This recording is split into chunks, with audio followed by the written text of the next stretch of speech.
Chapter 31. The rest of the drive to the airport is uneventful. Read, no puking fest. We all agree a short vacation is just what the family could use before heading back to Minnesota. Time together is what we need. To heal, to rest.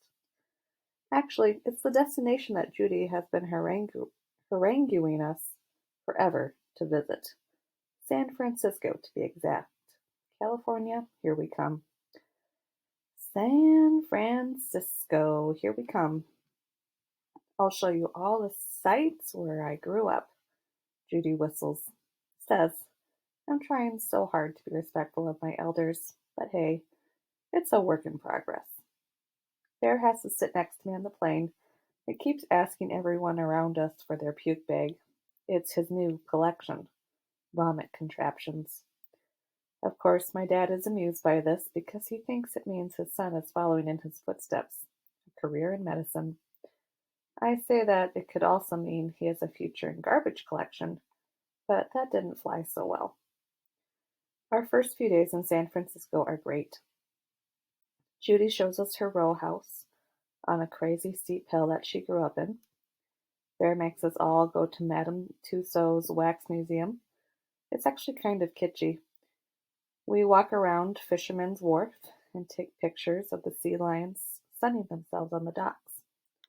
The tour of Alcatraz is awesome, especially after learning from Junior about the American Indian takeover of the island in late 1969 to mid 1971, and occupied it as a rally call about the U.S. government ignoring the needs of the native population.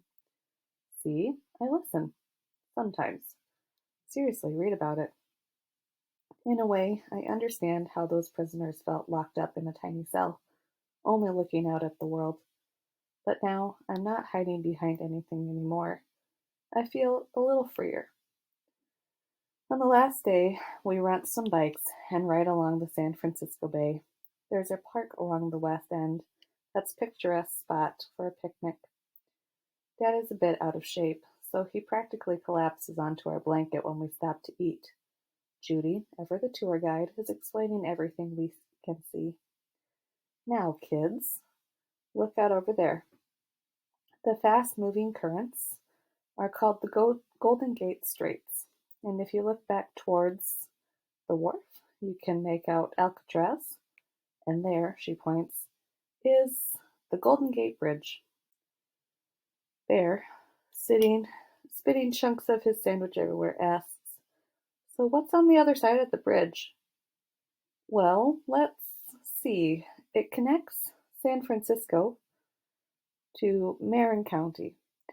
Without the bridge, no one would be able to travel safely between the two to notice the beauty of both places. My head jerks up at what Judy is saying.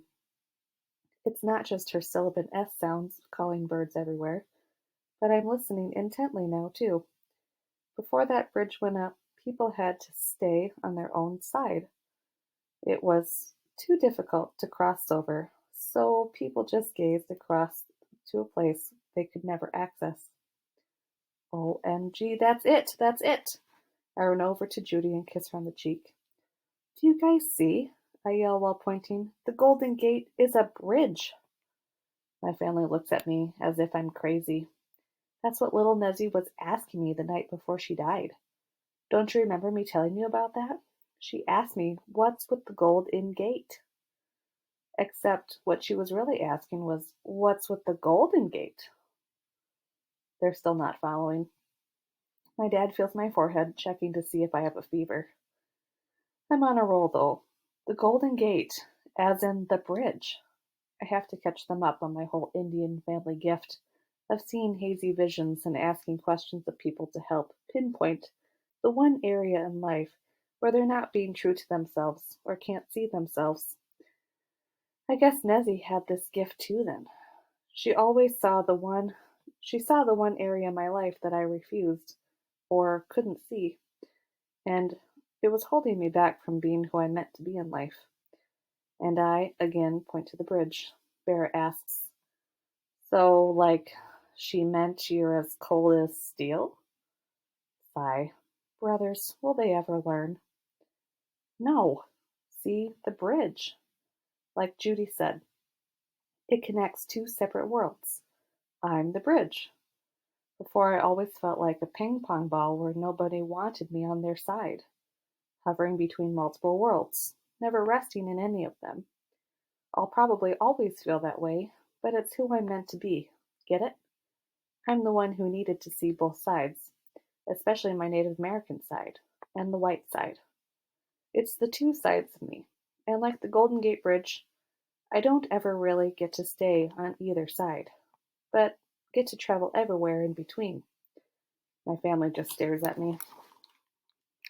And with my weird questions I have to ask, I think I needed to go across the bridge and the multiple sites on the way to see who I am meant to be too.